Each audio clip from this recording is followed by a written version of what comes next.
I'd like to talk a little bit about the war in the Persian Gulf. Big doings in the Persian Gulf. You know my favorite part of that war? It's the first war we ever had that was on every channel plus cable. And the war got good ratings too, didn't it? Got good ratings. Well, we like war. We like war. We're a warlike people. We like war because we're good at it. And you know why we're good at it? Because we get a lot of practice.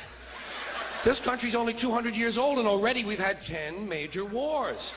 We average a major war every 20 years in this country, so we're good at it. And it's a good thing we are. We're not very good at anything else anymore. Huh? Can't build a decent car, can't make a TV set or a VCR worth the fuck. Got no steel industry left, can't educate our young people, can't get health care to our old people, but we can bomb the shit out of your country, all right? Huh? We can bomb the shit out of your country, all right? Especially if your country is full of brown people.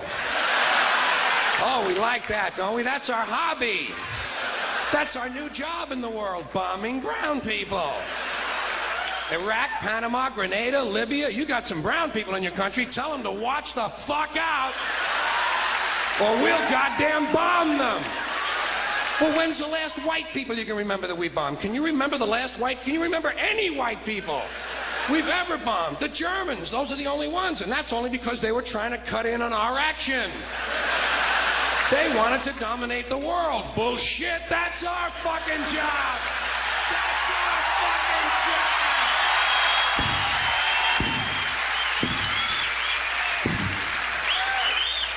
Now we only bomb brown people.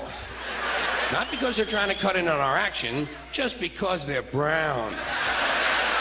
Now, you probably noticed I don't feel about that war the way we were told we were supposed to feel about that war, the way we were ordered and instructed by the United States government to feel about that war. You see, I tell you, my mind doesn't work that way. I got this real moron thing I do. It's called thinking. And I'm not a very good American because I like to form my own opinions. I don't just roll over when I'm told to. Sad to say, most Americans just roll over on command. Not me. I have certain rules I live by. My first rule, I don't believe anything the government tells me. Nothing. Zero. Nope. And I don't take very seriously the media or the press in this country, who in the case of the Persian Gulf War were nothing more than unpaid employees of the Department of Defense, and who most of the time function as kind of an unofficial public relations agency for the United States government. So I don't listen to them, I don't really believe in my country, and I gotta tell you folks, I don't get all choked up about yellow ribbons and American flags. I consider them to be symbols, and I leave symbols to the symbol-minded. Me? I look at war a little bit differently. To me, war is a lot of prick-waving, okay? Simple thing, that's all it is. War is a whole lot of men standing out in the field waving their pricks at one another. Men are insecure about the size of their dicks, and so they have to kill one another over the idea. That's what all that asshole jock bullshit is all about. That's what all that adolescent macho male posturing and strutting in bars and locker rooms is all about. It's called dick fear.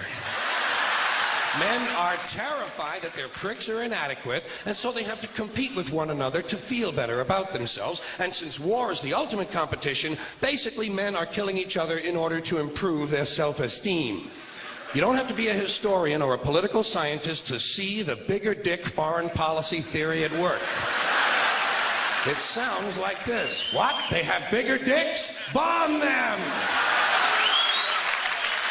And of course, the bombs and the rockets and the bullets are all shaped like dicks.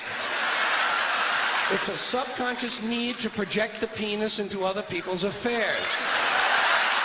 It's called fucking with people.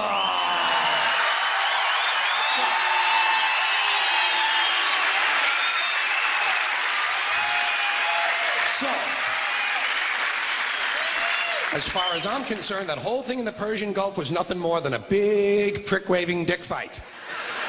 In this particular case, Saddam Hussein had questioned the size of George Bush's dick.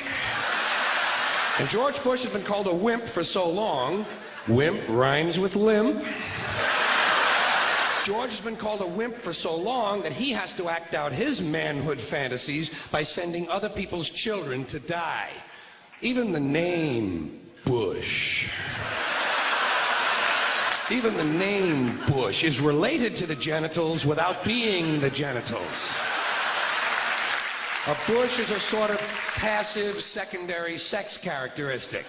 Now, if this man's name had been George Boner, well, he might have felt a little bit better about himself and we wouldn't have had any trouble over there in the first place. This whole country has a manhood problem. Big manhood problem in the USA. You can tell from the language we use. Language always gives you away. What did we do wrong in Vietnam? We pulled out. Huh? Not a very manly thing to do, is it? When you're fucking people, you gotta stay in there and fuck them good. Fuck them all the way. Fuck them till the end. Fuck them to death. Fuck them to death. Fuck them to death. Stay in there and keep fucking them until they're all dead.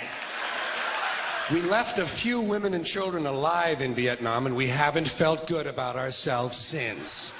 That's why in the Persian Gulf, George Bush had to say, "This will not be another Vietnam." He actually used these words. He said, "This time we're going all the way." Imagine an American president using the sexual slang of a 13-year-old to describe his foreign policy. If you want to know what happened in the Persian Gulf, just remember the names of the two men who were running that war. Dick Cheney and Colin Powell. Somebody got fucked in the ass.